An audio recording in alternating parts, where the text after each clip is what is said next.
बहन ने दिलाया बहू का हक पार्ट 2। पिछले भाग में हमने देखा कि कैसे मधु के ससुराल वाले दहेज ना मिलने के कारण उस पर बहुत अत्याचार करते हैं और बेचारी खूब सहती। लेकिन जब उसकी बहन आंचल को ये सब पता चलता है तो वो फौरन मधु से मिलने के लिए आती है और उसे हिम्मत देती है और अपने हक के लिए लड़ने को कहती है। दीदी, आप कोई पायदान नहीं हो, आपको अपने हक के लिए ये लड़ाई लड़नी ही होगी। प्लीज़ दीदी, अपना हक लो और आज़ाद हो जाओ इस बेकार के रिश्ते से। इस लड़ाई में आपको आपका हक दिलाने के लिए मैं हर कदम पर आपके साथ रहूँगी। बस आपको निडर रहना है और आगे बढ़ते जाना है। आंचल की बातें सुनकर मधु को एकदम से हिम्मत मिलती है और वो आंचल को कस के गले लगा लेती है और फिर अपने आंसुओं को पोंछते हुए वो कहती है, बस बहुत हो गया, अब बारी है दूसरों को रुलाने की और अपने हक के लिए लड़ने की। यस, यही चाहिए था मुझे, मेरी दीदी, मेरी मधु दीदी। दीदी, आप बिल्कुल टेंशन मत लीजिए, मैं इस घर के किसी कोने में सीसीटीवी कैमरा अटैच कर देती हूँ। अगर किसी ने आपको कुछ किया ना तो मैं तुरंत पुलिस लेकर आ जाऊँगी। उसकी कोई ज़रूरत नहीं पड़ेगी आंचल, ये मधु अब कैसे सबको लाइन पर लाती है, बस देखती रहो। आंचल घर के एक कोने में एक छोटा कैमरा फिट कर देती है और चली जाती है। मधु बिना डरे अपने ससुराल वालों का सामना करने के लिए तैयार हो गई थी। जैसे ही वो चारों फंक्शन से घर पर आते हैं तब, आए करमचली, मेरे घुटनों में बड़ा दर्द हो रहा है, चल जल्दी से तेल की शीशी उठा और मेरे घुटनों की मालिश करने आ जा। और हाँ, मेरे लिए कड़क अदरक वाली चाय भी बना देना, और अगर चाय फीकी बनाई ना तो गरम कोयले के चटके मिलेंगे, समझ गई ना? मेरे रूम को साफ कर देना और मेरी कॉफ़ी भी रख देना, और मेरे रूम में अपनी मनहूस शक्ल लेकर आज रात को मत आ जाना। उस रूम में तुम सिर्फ एक नौकरानी की तरह आ सकती हो, उसके सिवा तुम्हें कोई एंट्री नहीं है, समझी? मम्मी के साथ साथ मेरी भी पैरों की मालिश कर देना। चारों के इतना बोलने पर भी मधु कुछ भी रिएक्ट नहीं करती और ऐसे ही मौन खड़ी रहती है। अरे हम चारों क्या उस मेज से बात कर रहे हैं? हम तुझसे बात कर रहे हैं, बोल ना कुछ। मुंह में दही जमा लिया है क्या? मुझे तलाक चाहिए, छुटकारा चाहिए आप चारों से, हमेशा हमेशा के लिए। घुटन हो रही है अब मुझे इस पिंजरे जैसे ससुराल में। मुझे मेरा हिस्सा दे दो और पूरे हक से देना, और मुझे तलाक दे दो। मधु का ये रूप देखकर चारों के चेहरे का रंग उड़ जाता है और वो एकदम से चौंक जाते हैं। तेरी इतनी हिम्मत, तू हम सबसे इस तरह से बात करेगी? और क्या तलाक, क्या हिस्सा है? तुझे इन चार दीवारियों में ही कैद होकर रहना है, और खबरदार अगर आइंदा से डिवोर्स की बात की तो मैं तुझे कोई डिवोर्स विवोर्स नहीं देने वाला। बोलूंगी, एक बार नहीं 100 बार बोलूंगी, 1000 बार बोलूंगी, मुझे डिवोर्स चाहिए हर हाल में। आंचल डिवोर्स के पेपर्स बनवाने वाली है, पेपर्स बन जाए और लॉयर मिल जाए तब डिवोर्स तो होकर ही रहेगा। तो अपने आप को क्या समझती है, हाँ? तुझे कोई तलाक नहीं मिलेगा और ना ही हिस्सा। तू तो बस इस घर की नौकरानी ही बनी रहेगी और हम चारों की सेवा करेगी। वो तो वक्त ही बताएगा कामिनी जी, आपके सपूत से तो मैं तलाक लेकर ही रहूंगी। देखते हैं हम भी। तुझे ना फूटी कौड़ी नहीं मिलेगी और ना ही डिवोर्स। तू तो यहीं पे घुट घुट के मरेगी, और ऐसे तिल तिल कर जीना लिखा है तेरे किस्मत में। इसलिए किसी की बातों में मत आ, अपनी उड़ान के सपने मत देख, बहुत बुरी तरह गिरेगी नीचे। मधु अपने कमरे में चली जाती है और एसी ऑन करती है और पूरे एटीट्यूड के साथ बेड पर लेटकर टीवी देखती है। सब उसे कई काम बताते हैं लेकिन मधु किसी का भी काम नहीं करती, ढीठ बन जाती है। चारों के चारों भूखे रहते हैं।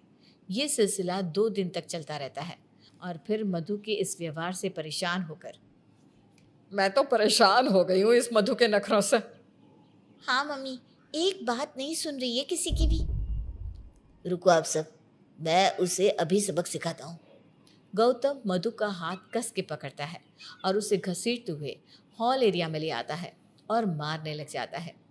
आंचल अपने घर में लैपटॉप पर यह देखती है क्योंकि उसने सीसीटीवी कैमरा जो कनेक्ट किया था। ओ नो दीदी! वक्त रहते आंचल पुलिस फोर्स के साथ मधु के ससुराल पहुंचती है और फिर ये सब क्या चल रहा है? ज़्यादा चौड़ा बन रहा है तू। एक औरत पर हाथ उठाने में बहुत मज़ा आता है तुझे, हाँ? दीदी! आंचल मधु के गले लगती है और पुलिस गौतम को डोमेस्टिक वायलेंस के केस में गिरफ्तार कर लेती है और गौतम को अब मधु को डिवोर्स देना ही पड़ता है कोर्ट में। माधु जी, आपका नाम पिटिशनर नंबर 2 की जगह है और गौतम तुम्हारा पिटिशनर नंबर 1 की जगह। कांपते हुए हाथों से मधु डिवोर्स पेपर्स को हाथ में उठाती है और देखती है। गौतम भी हैरान सा होता है। मधु गौतम की तरफ गुस्सैल आंखों से देखती है। कोई सेटलमेंट या मेंटेनेंस या स्त्री धन चाहिए मधु जी आपको? मुझे बस अपने हक का हिस्सा चाहिए, बाकी कोई स्त्री धन वगैरह नहीं चाहिए। दोनों भी डिवोर्स पेपर्स पर साइन करते हैं और फिर डिवोर्स ग्रांटेड। कोर्ट के बाहर मधु अपने गले का मंगलसूत्र निकालकर गौतम के हाथ में थमाती है और वहाँ आंचल भी मौजूद होती है। ये रख लो, ये मंगलसूत्र अब मुझे नहीं चाहिए। गले में फांसी के फंदे समान था ये मेरे लिए। आज अभी इसी पल से मैं तुम्हारे बंधन से आज़ाद हो गई हूँ और अपने जीवन में आगे बढ़ रही हूँ। तूने ये बहुत गलत किया है मधु। देखना, तू कुछ नहीं कर पाएगी अकेले। दर दर भटकती रह जाएगी बस। ये लिख ले, उड़ान लेते लेते ही तेरे पंख कट जाएंगे। ये मेरी बद्दुआ है। तुझ जैसे कि क्या दुआ लगेगी और क्या बद्दुआ लगेगी।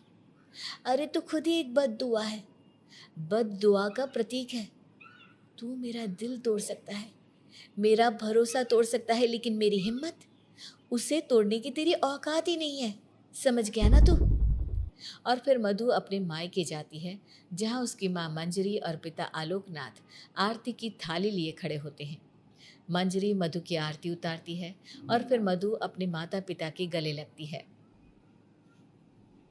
मुझे तुझ पर बहुत गर्व महसूस हो रहा है बेटा। तूने जो किया बहुत सही किया। इस देश की हर वो औरत जो तेरी तरह इतने अत्याचार से गुजरती है, उन सभी को भी अपने आत्मसम्मान और अपने हक के लिए इसी तरह लड़ना चाहिए। आ बेटा, तेरा पसंदीदा शाही टुकड़ा बनाया है, वो भी त्रिकोण ही। तेरे पापा के हाथ की डिश को रेटिंग देना आज तू। जी पापा। मधु अब अपने परिवार वालों के साथ खुशी से रहने लगती है और वो अपने करियर पर भी फोकस करने लगती है। उसे एक बड़ी टूरिज्म कंपनी में जॉब लग जाती है और वो अपने जीवन में खूब आगे बढ़ती है। आंचल, वैसे तो तू उम्र में मुझसे छोटी है, लेकिन आज एक बहन ने ही एक बहू को उसका हक दिलाया और मुझे उस रिश्ते से, उस पिंजरे से आज़ाद कराया। थैंक यू सो मच आंचल। भगवान करे तुझ जैसी समझदार बहन सभी को मिले। मैं भी यही प्रार्थना करती हूँ भगवान से कि आप जैसी बहन सभी को मिले। लेकिन उसके साथ साथ मेरी एक और प्रार्थना है, और वो ये है कि हमारे देश की हर एक औरत जिसे दहेज जैसी प्रथा के लिए सताया जाए, उस पर अत्याचार किए जाए, जो घरेलू हिंसा का शिकार बनती है, उत्पीड़न और एसिड अटैक, भावनात्मक और मानसिक शोषण का शिकार बनती है, उन सभी औरतों को अपने हक के लिए लड़ना चाहिए और अपने लिए आवाज़ उठानी चाहिए। मधु ने गौतम से तलाक और अपना हक लेकर एक बहुत ही अच्छा फैसला लिया, जिसमें उसकी बहन आंचल ने उसका काफ़ी साथ दिया। इस कहानी के ज़रिए हम यही संदेश देना चाहेंगे कि हम सभी को अपने हक और आत्मसम्मान के लिए हमेशा लड़ना चाहिए। कैसी लगी आपको ये कहानी? जाते जाते कमेंट्स में ज़रूर बताते जाइएगा।